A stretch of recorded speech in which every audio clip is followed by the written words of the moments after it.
Rejoignez-nous pour des moments spéciaux dans la présence de Dieu chaque dimanche à 10h à l'ADV Bruxelles, rue Goethe 43 à Anderlecht, près de la gare du Midi. Rue Goethe 43 à Anderlecht, près de la gare du Midi.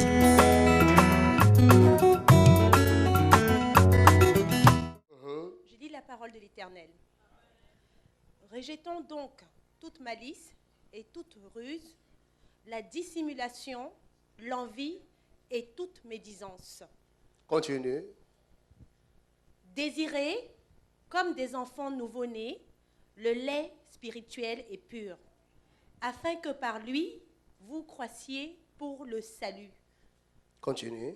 Si vous avez goûté que le Seigneur est bon, approchez-vous de lui, pierre vivante, rejetée par les hommes, mais choisie et précieuse devant Dieu. Continue. Et vous-même, comme des pierres vivantes, édifiez-vous pour former une maison spirituelle. Amen. Amen. Tu peux t'asseoir, ma soeur. Que Dieu te bénisse. S'il y avait un tableau ici, j'allais écrire, mais il n'y a pas de tableau. Donc, je vais parler par des signes seulement. Il y a une première montagne. Et si nous voyons une première montagne, cette montagne-là est très importante. Je ne peux pas aller au troisième niveau si je ne passe pas par le premier niveau, si je ne commence pas au premier niveau. Il y a un homme du nom de Nicodème. C'était un professeur, un docteur de la loi, un enseignant. Mais quand il a entendu Jésus parler, il est venu voir Jésus. Il a dit, maître, je t'ai entendu parler. Malgré que j'enseigne la loi, mais j'ai compris une chose, que je ne suis pas encore sauvé. Qu'est-ce que je peux faire? Jésus va le regarder. Il dit, oh Nicodème, même toi un grand professeur, tu connais pas. Mais il faut que tu naisses de nouveau. Il voulait lui parler de ces passages que Pierre nous a dit en quelques mots. Rejetant donc toute malice, c'est-à-dire la vieille nature, la personne doit être ôtée. Les promesses de Dieu, on ne peut pas l'hériter si la nature ancienne est collée à notre peau.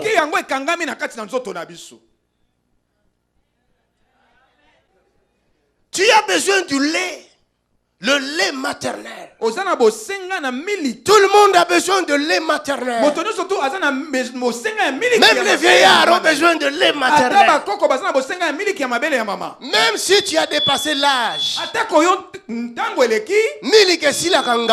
Le lait, le goût du lait ne finit jamais.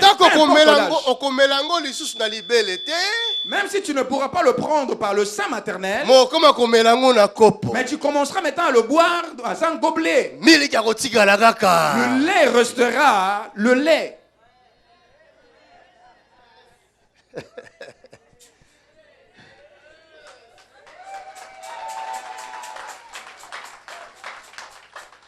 La Bible dit, avec ce lait, nous allons grandir pour le salut. Sans ce lait, il n'y a pas de salut. Il y a d'autres qui disent, moi j'ai reçu le baptême de gouttes quand j'étais bébé. Il n'y a point de salut. Parce que si tu ne suis pas ce que la parole de Dieu dit, tu ne verras pas le salut. Tous ceux qui croiront et qui seront baptisés, ce sont ceux-là qui seront sauvés. C'est ça la première dimension. Et après avoir acquis cette première dimension de la foi, cette première dimension de la foi te conduira à une seconde dimension. Tu quitteras le domaine de lait et tu vas saisir le domaine de la maturité.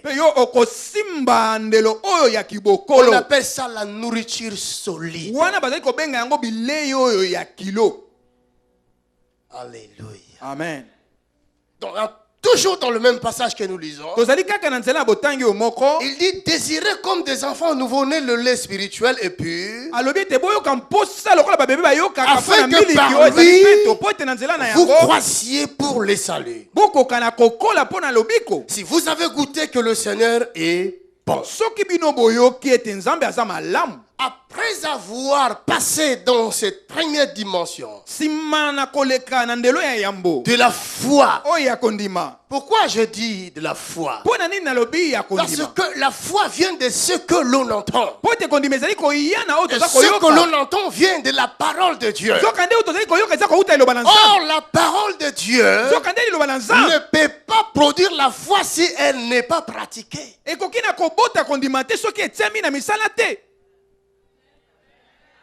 Vous avez compris? Même un bébé a besoin de pratiquer la parole. C'est ça qu'on appelle manger. Un bébé qui ne mange pas mourra. Un enfant de Dieu qui ne pratique pas la parole mourra. Même des petites choses, nous devons les considérer. Alléluia. Amen. Et cette foi que tu vas acquérir grâce à la pratique de la parole de Dieu te transformera, te fera grandir. Il y a une étape que je ne veux pas sauter. Quand tu reçois Jésus comme Seigneur et Sauveur, Marc 16 nous dit le miracle, les signes commenceront à t'accompagner. Tu comprends? Ce n'est pas parce que je fais des miracles que je deviens grand. Non. Ce n'est pas parce que j'ai prié pour quelqu'un, il est guéri, que je deviens pasteur, je peux aller commencer mon église. Non.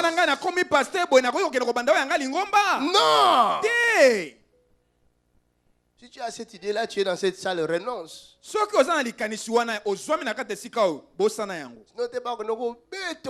Sinon, on ira te frapper par les démons. Le niveau c'est différent. Ils ont marché 3 ans avec Jésus de Nazareth. Quand Jésus est parti, il leur a dit sérieusement, ne sortez pas. Je connais les esprits qui sont dans ces pays. Attendez le revêtement de l'esprit. Alléluia. Amen. Ce n'est pas parce que je mets le main aux malades, ils sont guéris, que je deviens fort. Non, ce processus me permet de grandir. Me permet de regarder plus loin.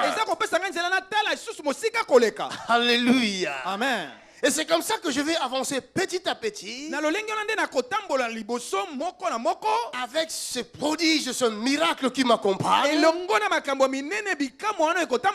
pourrais devenir une pierre.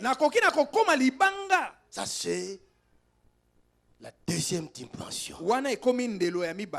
Première dimension, jeter le lait. Et la deuxième dimension, je suis devenu une pierre. My Jesus. Mon Jésus. Vous croyez que c'est facile de dire à une femme, prends cet enfant, elle le porte, Après, l'homme de Dieu lui dit, l'année prochaine, comme tu as porté cet enfant, tu viendras présenter maintenant le tien. Et ça sera un petit garçon. Tu lui donneras le nom de David.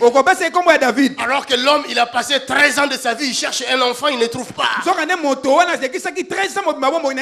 l'année prochaine, comme l'homme de Dieu avait dit, et c'est ce qui est accompli. Vous croyez que c'est de la rigolade?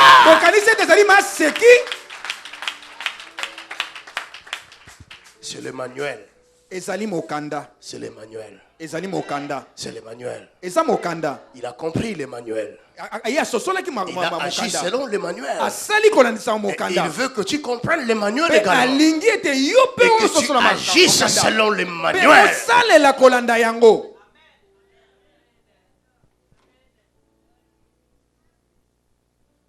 Plus nous serons nombreux à secouer l'enfer, plus le monde reconnaîtra la grandeur de notre Dieu.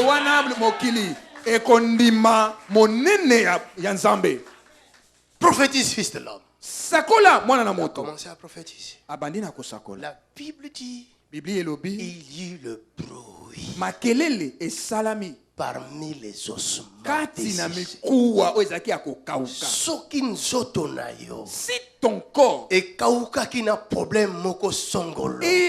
desséché par un problème, il y aura un bruit dans un peu de temps.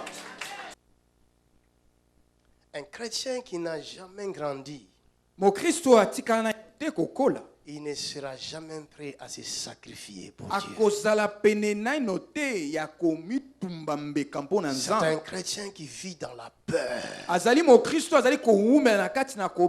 Écoutez le mot. Sacrificateur. Quelqu'un qui se sacrifie. Frère, si tu n'as pas reçu des entraînements qu'il faut, il te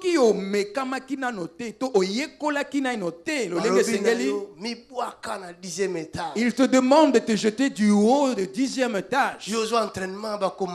Tu n'as jamais pas encore été entraîné comme un commando. On te laissera là 10 jours, 20 ans, tu resteras là-bas à ce 10e étage. Et il n'y a pas d'escalier pour emprunter afin de descendre. Ascenseur payé. Même pas l'ascenseur. Que feras-tu? On te trouvera là. Versez tous vos dons dès aujourd'hui pour l'achat du Centre international du ministère de délivrance et de guérison sur le numéro de compte qui s'affiche à l'écran. Sans oublier de mentionner la communication achat bâtiment. Pour plus de renseignements, vous pouvez nous contacter par mail sur info@tonysilassi.be ou au numéro qui s'affiche à l'écran. Que Dieu vous bénisse. Vous croyez que la bénédiction, Dieu le donne à n'importe qui, à n'importe comment? Non, frère, sœur. Il y a des tests. La dernière dimension, vous pouvez voir ça dans le livre de Psaume 23. N'ouvrez pas, je n'ai plus le temps, écrivez seulement. La Bible dit ceci. Il dresse devant moi une table en face de mes adversaires. Maintenant pour terminer, regardez la scène. La dernière dimension de ta foi. La table est dressée devant. Les ennemis voient la table, mais ils ne voient pas ce qui est sur la table. Dieu ne va pas te donner quelque chose en coulisses. Si Dieu veut te bénir, il te bénira devant tout le monde. Il n'a peur de personne. La Bible dit, il a dressé devant lui une table. Mais c'est quoi cette table? Dans un autre langage, vous allez voir un Pierre nous le dit. C'est un endroit qu'on appelle l'autel de sacrifice. Abraham, il avait grandi. Dieu a compris que Abraham a grandi. J'ai préparé une table. Toi et moi, nous allons manger. Viens avec ton fils.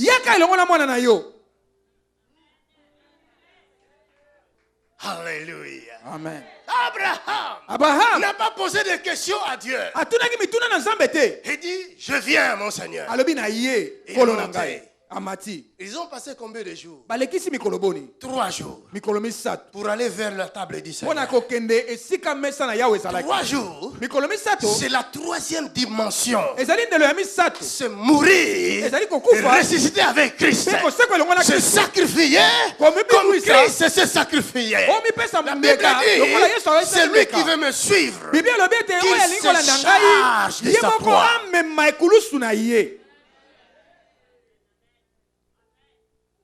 Il a atteint cette dimension extraordinaire. Regardez, chaque dimension démontre ta foi. Et chaque foi démontre la dimension de la connaissance de Dieu que tu as.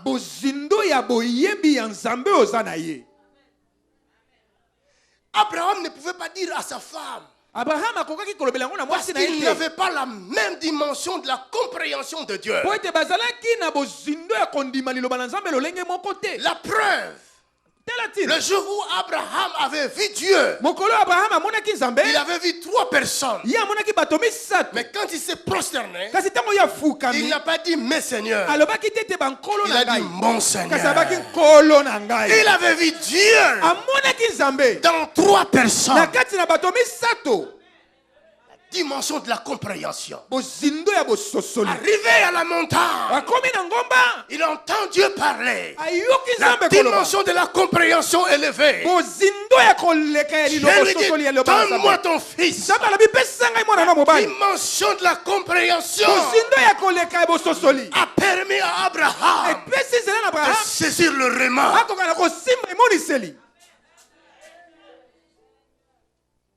Afin qu'il devienne pour toujours le père de la foi. Il y avait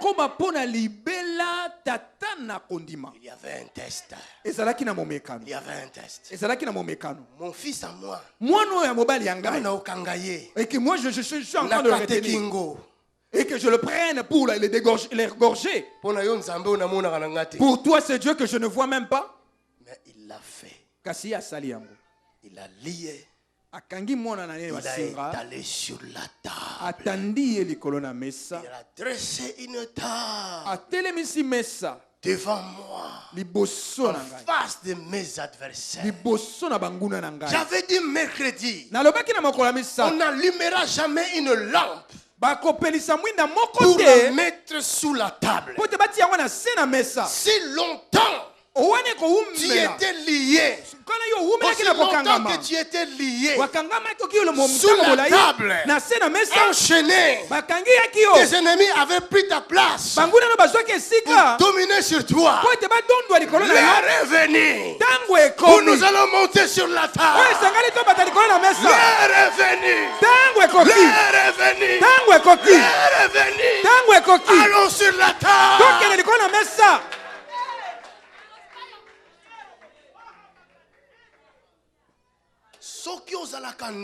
Si tu es sorcier, cela se saura sur la table. Vous avez lié mes enfants. Moi, je vais vous prendre sur la table. 3e dimension. Quand Jésus partait au monde de Golgotha, il ne partait pas seul. Il partait avec ses ennemis. Mais vous ne comprendrez pas si l'esprit ne vous révèle pas. Paul avait saisi la révélation. 3e dimension. On n'y va jamais seul. Dieu fait tout en public. Colossiens dit, il a dépouillé les autorités et les principautés ainsi que toutes les dominations. Il les a livrées publiquement sur la table. Sur la table. Sur la table.